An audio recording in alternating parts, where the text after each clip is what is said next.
Looking at three different types of pistols. We're looking at the single action, the double action slash single action, both, and then the double action only. So what we're looking at is not so much the pistols or the models or the makes, but the type of mechanism that's used for the trigger and for the striking mechanism and how they operate. Basically, it's the three eras. Started out with the early pistols all being single action. For a long time we had both, and then more recently we've got the double action onlys, and I'm going to try to describe why you might want to go with one or the other of these. I've got some live ammo out here just to show some of the differences. These aren't live. They're all 45 ACP, which is a great round, great for defense. You've got ball ammo, meaning just a jacketed lead bullet with usually a little less powder than you've got with a hollow point, which is designed for defense, with copper and lead with a hole designed to open up and do its job as a defensive round. And I just wanted to show that what we're going to be using here is these dummy rounds, which are basically, for all practical purposes, the same dimensions as ball ammo or standard ammunition, but they're totally inert. They're made out of plastic, and there's no gunpowder in them. And what I'm going to do now is just get these live rounds out of here, because the last thing we want when we're dealing with training and demonstrations and pulling triggers, the last thing we want is live ammunition anywhere near us. So we're going to take a look at this Smith & Wesson M&P 45, and it's empty. Next we're going to look at this H&K USP 45, and again, empty magazine, empty gun. And then last, we're going to take a look at this 1911. This isn't a Colt, it's a Auto Ordnance, the people that made the Tommy guns. And again, empty, no ammo. So we're down to just this dummy ammo. And what I wanted to show first off, I guess, is not so much have anything to do with the operation of the gun, but just a quick difference between the guns that we're looking at here. This one uses a single stack magazine, which just means that the rounds are going to go in one line like this, as opposed to a staggered double row like this. So they're going to single stack magazine, double stack magazine. And I'm just going to load 5 up so that we have them for demonstration purposes. Again, totally plastic, no fire, no gunpowder or anything. These are designed for training and for demonstration purposes like this. The single stack magazine holds 7, or the modern ones can hold 8. They insert. Okay, so that's the single action. We'll go into much more detail. Now I'm going to take 5 rounds and put them into this H&K. It loads very similarly. However, again, the rounds are going to stagger and sit side by side in a double stack. And it inserts a little bit easier because it's a funnel, it's a sort of a wedge shape, and there's a much bigger hole for it to go into. So now that's the double action. And then last we'll put 5 rounds into this M&P magazine, which for all practical purposes is exactly the same as the HK magazine. Literally just some cosmetic differences. The holes are designed a different way. Both of them have holes to show you how many rounds are left. Both of them are very easy to load. And each of these particular pistols happens to have this external safety. That's not a feature normally on a double action only, and it's not always a feature on these, but it usually is. So we're going to start out with the first technology, which was this single action. And what that means is the trigger does one job. It has a single action. It drops the hammer. Now we've loaded this one with the dummy round, so we know that there's a round in the chamber. We know that because we pulled the hammer back, or the slide back, and let it go forward to strip the first round off the magazine into the chamber. And that motion of pulling the slide back pulled our hammer back for us. So instead of dropping the hammer, I simply put it into safe and went on with these other pistols. So to show you though, I'm going to go ahead and engage the grip safety, not touch the trigger at all right off, get a good grip on that hammer. I've dropped the hammer, and what that would mean is that this gun's basically inert. Because it's a single action, pulling the trigger does not bring the hammer back. So I can't engage the safety because there's no way to do it. Now this isn't typically a safe way to carry with a 1911 because there would be normally, this is a dummy round, but it would normally be a regular round in the chamber. But with this hammer just kind of loose here, even though it's under spring tension, it would be possible for it to hit the ground, for something to happen, and for that to move just a bit, and for that round to go off. So what they developed was the half cock. So it's in a position where the trigger again isn't going to do anything. The safety still won't go on, but the hammer's not going to go forward either. I personally would never carry in this mode because it necessitates me pulling that hammer back first. Plus, there's just too many weird things that could happen with something getting jammed in there or back here. So I'm personally not a fan of carrying it like this, but it does fit into that mode. So 99% of people are going to pull the hammer all the way back and put that safety on, and then holster this pistol and carry it in this mode with a live round in the chamber and the hammer back with the safety on. Basically, the way that would be, you'd use that is you'd get a good shooting grip, pull the pistol out of the holster. As you present the pistol to the target, you're disengaging your safety.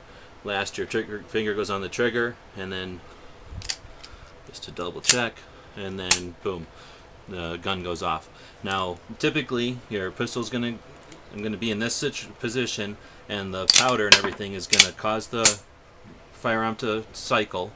And now that's important because on this single action, the act of the slide moving from the round going off brought that hammer back for us, and now the pistol can be shot again because it's only doing its one job.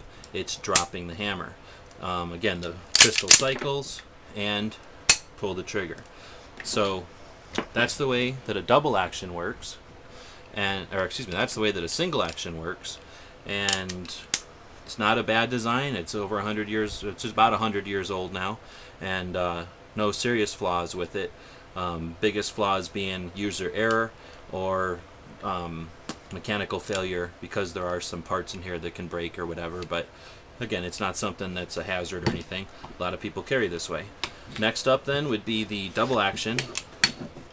And the big difference with double action is that your trigger's doing two things. So I'm going to go ahead and decock this pistol, double check that we're looking at dummy rounds in here, and we are. So let's start from this situation. We've got a magazine full, loaded chamber, hammer down, and potentially you could carry in this position. You could put the safety on. It's a little safer than this one. You wouldn't really want to carry this one in this position, in my opinion at least, because it's too easy for this to flip down and for that trigger to get pulled potentially. But I guess it's possible to carry in this position. Most people though, I feel, are going to probably carry with the pistol with the hammer down and the safety on. Again, you'd get a good shooting grip, pull the trigger from the holster, or pull the pistol from the holster, present the pistol to the target, disengage that safety on the way. Once you're ready to fire, bring your trigger down, and that long, deliberate, double action trigger pull is your first shot. Now, I can pull the trigger all day because it's a dummy round. There's nothing going to happen, so the gun's not cycling. But let's kind of freeze frame, and then I pulled the trigger. And now my hand's going to come in and operate as the gun doing its job. And now what happened is the empty brass ejected, the new round was put into place, and we've got our hammer back. So I can release the trigger, go to pull again. Instead of having a long, deliberate double action trigger pull, I have a very small single action trigger pull, and that's why these are called double action, single action, or DA/SA. So now, again, I've pulled the trigger on that light trigger pull. The round went off, the weapon cycled, I'm back to that light trigger pull. At some point, I'm done shooting. I want to put my pistol back in the holster. Instead of having to do one of these jobs where I hold the hammer and pull the trigger enough to release the hammer, instead of doing all that, you've seen before, I've got a decocker, so I can take the safety past the fire mode and to a point where it'll drop the hammer safely on the live round. Then I can move that same lever back up to safe, and now the gun is, again, loaded magazine, round in the chamber, hammer down, on safe. I can pull the trigger, nothing's going to actually happen, but again, most holsters are going to have the trigger guard covered. But that's a double action, so the trigger's doing two things. It's first bringing the hammer back, and then second dropping the hammer on the round. Two modes. Now single action. Big disadvantage for these, in my opinion, is unless you train with them, you're going to have a double action and then single action. So in real life, double action trigger pull, my heart rate's up. I've never had to pull this thing before. Life's about to change. All kinds of stuff's happening right now. Now I'm in single action trigger pull. Do I remember what this knob's doing? Am I dropping my magazine? It's just a lot to go on in your brain in a time when I don't want anything going on in my brain. I want to be thinking about the situation and not about my tools. So there is a little slight disadvantage, but some advantages over the single action. Not that one's better or worse, just advantages and disadvantages. Next up, we're going to just double check that we've got these dummy rounds in this M&P 45. Now this one is double action only. What that means is it's always going to have this long trigger pull. Long trigger pull. Long trigger pull. Some people don't like that, but I find that to be a great advantage in a situation, again, where I have to pull this pistol and I have to use the thing, and now my mind's racing, my heart beats up, my blood's pumping, and I don't have to worry about a very light, touchy trigger on my follow-up rounds. That first round is a nice long deliberate trigger pull. That second round is a nice long deliberate trigger pull. Every time I take this gun to the range, I'm practicing with a long deliberate trigger pull. That's there for a reason. It's not a design flaw in these pistols. It is on a target pistol that's made to shoot the same hole, shoot all 5 rounds through the same hole at 50 yards. While people can certainly do that with these pistols, it's designed to be a long, deliberate combat trigger pull that gives you the ability to let your mind, be under stress, let your body be under, different pressures besides, all completely at rest at a range, squeezing a trigger with consistency. So, probably not doing it justice, but basically the long deliberate trigger pull is the thing that we care about as regular people carrying these guns. This one does have an external safety, and its safety is on both sides, so it's ambidextrous. Just like this magazine release is either or, this lever can be removed and put on this side, so it can have a left or a right-handed decocker / safety, but this one has a full-time ambidextrous safety. Again, minor difference just on the models and the time that they were built. This kind of stuff wasn't as important back when this one was built, and more departments are liking the idea of having a gun that's friendly for both hands for whatever reasons.